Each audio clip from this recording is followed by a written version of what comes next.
আজকের আসাম তথা সমগ্র বরাক উপত্যকার কয়েকটি গুরুত্বপূর্ণ খবর নিয়ে আসলাম। আজ হলো 12 জুলাই শনিবার। আজকের সকালের বিশেষ বিশেষ খবরগুলি হলো: প্রধানমন্ত্রী নরেন্দ্র মোদী ভিডিও কনফারেন্সের মাধ্যমে বেলা 11টায় বিভিন্ন সরকারি দফতরের নবনিযুক্ত তরুণ তরুণীদের হাতে 51,000-এরও বেশি নিয়োগপত্র তুলে দেবেন।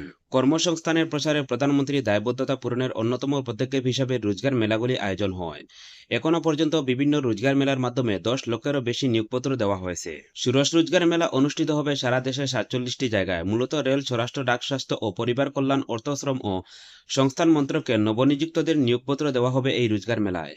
পরবর্তী খবরটি হলো, শিবসাগর জেলার জয়সাগরে শিশু পাচারের এক মর্মান্তিক ঘটনা সামনে এসেছে। সেখানে এক নবজাতক শিশুকে 75,000 টাকা বিক্রি করার অভিযোগ উঠেছে। শিবসাগর সিভিল হাসপাতালে 22 বছর বয়সী এক মা সন্তান প্রসবের কিছুক্ষণ পরই এই ঘটনাটি ঘটে। কর্তৃপক্ষের ধারণা, মা ও নবজাতককে হাসপাতাল থেকে ছেড়ে দেওয়ার পরই হাসপাতাল চত্বরের ঠিক বাইরে এই ঘটনাটি ঘটে। শিশু কল্যাণ কমিটি আগে থেকেই তথ্য পেয়ে পরিবারকে শিশুটিকে বিক্রি না করার জন্য সতর্ক করেছিল। তা সত্ত্বেও শিশুটিকে একটি গোপন চুক্তিতে বিক্রি করা হয়েছিল বলে অভিযোগ করা হয়েছে এবং কিস্তিতে টাকা নেওয়া হয়েছিল। পরে শিশু কল্যাণ কমিটি যখন পরিবারকে শিশুটিকে হাজির করতে বলে, তারা তা করতে ব্যর্থ হয়। তদন্তে নিশ্চিত হওয়া গেল যে শিশুটি সত্যি সত্যি বিক্রি করা হয়েছে। পুলিশ এই মামলায় জড়িত থাকার অভিযোগে শিশুটির মা ও তার পিসি এবং একজন আশাকর্মী সহ 3 জনকে আটক করেছে। বর্তমানে শিশুকে তার পরিচয় এবং শিশুটির অবস্থা সম্পর্কে জিজ্ঞাসাবাদ করা হচ্ছে। মানসিকভাবে অসুস্থ মা শিশুটির বাবাকে শনাক্ত করতে পারছে না বলে জানা গেছে। পরবর্তী খবরটি হলো, উত্তর পূর্ব সীমান্ত রেলওয়ের লামডিং বদরপুর অংশে মুপা এবং দিখাগড় স্টেশনের মধ্যে ভূমিধসের ফলে বন্ধ হয়ে যাওয়া রেল লাইনে পুনরায় রেল চলাচল স্বাভাবিক করে তোলার জন্য সব প্রচেষ্টা অব্যাহত রয়েছে। দশপতন এলাকায় এক্সকেভেটর এবং জেসিবির মাধ্যমে পাথর ও মাটি সরানোর কাজ অব্যাহত রয়েছে। কপিঞ্জল কিশোর শর্মা জানিয়েছেন, আগামী 12 জুলাই 12504 নম্বর আগরতলা বেঙ্গালুর কান্ড হামসফর এক্সপ্রেস আগরতলা ও গুয়াহাটির মধ্যে আংশিকভাবে যাত্রা বাতিল করা হয়েছিল। যদিও 12 জুলাই হামসফর এক্সপ্রেস আগরতলা থেকে বেঙ্গালুরের উদ্দেশ্যে নির্ধারিত সময় সকাল 5টা 30 মিনিটে ছাড়বে। তাছাড়া 11 জুলাই 15611 নম্বর রঙ্গিয়া শিলচর এক্সপ্রেস যাত্রা বাতিল করা হয়েছে। এছাড়া 12 জুলাই বাতিল করা হয়েছে 15888 নম্বর গুয়াহাটি বদরপুর এবং 15887 নম্বর বদরপুর গুয়াহাটি ট্যুরিস্ট স্পেশাল। তাছাড়া পুনর্নির্ধারণ করা হয়েছে 15612 নম্বর শিলচর রঙ্গিয়া এক্সপ্রেস এবং 15615 নম্বর গুয়াহাটি শিলচর এক্সপ্রেস। 07029 নম্বর গুয়াহাটি চারলাপল্লী স্পেশাল ট্রেনের সময়সূচি 11 জুলাই শিলচর থেকে 10টা 40 মিনিটের রঙ্গিয়ার উদ্দেশ্যে যাত্রা করা শিলচর রঙ্গিয়া এক্সপ্রেস 12 জুলাই সকাল 6টা শিলচর থেকে যাত্রা করবে। 11 জুলাই রাত 11টা 55 মিনিটে গুয়াহাটি শিলচর এক্সপ্রেস সময় বদল করা হয়েছে। এই ট্রেনে 12 জুলাই গুয়াহাটি থেকে সকাল 6টা শিলচরের উদ্দেশ্যে রওনা হবে। অন্যদিকে আগরতলা থেকে চারলাপল্লী স্পেশাল 12 জুলাই সকাল 5টায় আগরতলা থেকে চারলাপল্লীর উদ্দেশ্যে যাত্রা করবে বলে প্রেস বার্তায় জানিয়েছে উত্তর পূর্ব সীমান্ত রেলওয়ের মুখ্য জনসংযোগ আধিকারিক কপিঞ্জল কিশোর শর্মা। পরবর্তী খবরটি হলো, হাইলাকান্দি জেলায় আজ বিভিন্ন কার্যসূচির মধ্য দিয়ে বিশ্ব জনসংখ্যা দিবস পালন করা হয়েছে।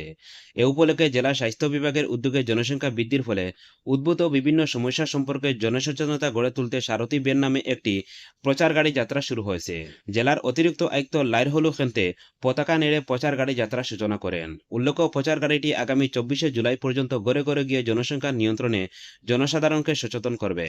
পরবর্তী খবরটি হলো, রাজ্যের মুখ্য সচিব ডক্টর রবিকুটা 4 দিনের বরাক উপত্যকার সফরসূচি নিয়ে আজ বিকেলে শ্রীভূমি জেলায় এসেছেন। শ্রীভূমিতে বিভিন্ন সরকারি কার্যসূচিতে অংশ নিয়ে সেখানে তিনি রাত কাটাবেন। আগামীকাল তিনি হাইলাকান্দি জেলা সফর করে সড়ক নির্মাণ সংস্থা NHIDCL এর কাজ এবং জমি অধিগ্রহণ সংক্রান্ত কাজকর্ম খতিয়ে দেখবেন। এরপর বিকেলে 5টায় তিনি বিভিন্ন সরকারি বিভাগের পর্যালোচনা বৈঠকে অংশ নেবেন। সন্ধ্যা 6টায় মুখ্য সচিব সুশীল সমাজের প্রতিনিধিদের সঙ্গে মিলিত হবেন।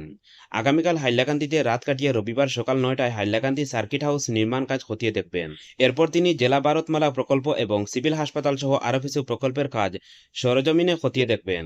রবিবার বেলা 12টা নাগাদ মুখ্য সচিব ডক্টর রবিকুটা শিলচর আসবেন বলে হাইলাকান্দির তথ্য ও জনসংযোগ বিভাগ থেকে জানানো হয়েছে। পরবর্তী খবরটি হলো, মুখ্যমন্ত্রী হিমন্ত বিশ্ব শর্মা জানিয়েছেন যে রাজ্যে দখলদারদের বিরুদ্ধে পরিচালনা অব্যাহত থাকবে। তিনি জানান, গত 4 বছরে 25 একর জমি দখলমুক্ত করা হয়েছে। গুয়াহাটিতে এক ক্যাবিনেট বৈঠকের পর সাংবাদিকদের সঙ্গে কথা বলেন শর্মা। তিনি বলেন, এই মুহূর্তে আসাম সরকার গত 4 বছরে হাজার হাজার বিঘা জমি দখলমুক্ত করেছে। শর্মা আরও জানান যে আগামী শনিবার গোয়ালপাড়া এলাকায় আবারও একটি দখলমুক্ত অভিযান হবে, যেখানে বনভূমি থেকে অবৈধ দখলদারদের সরানো হবে।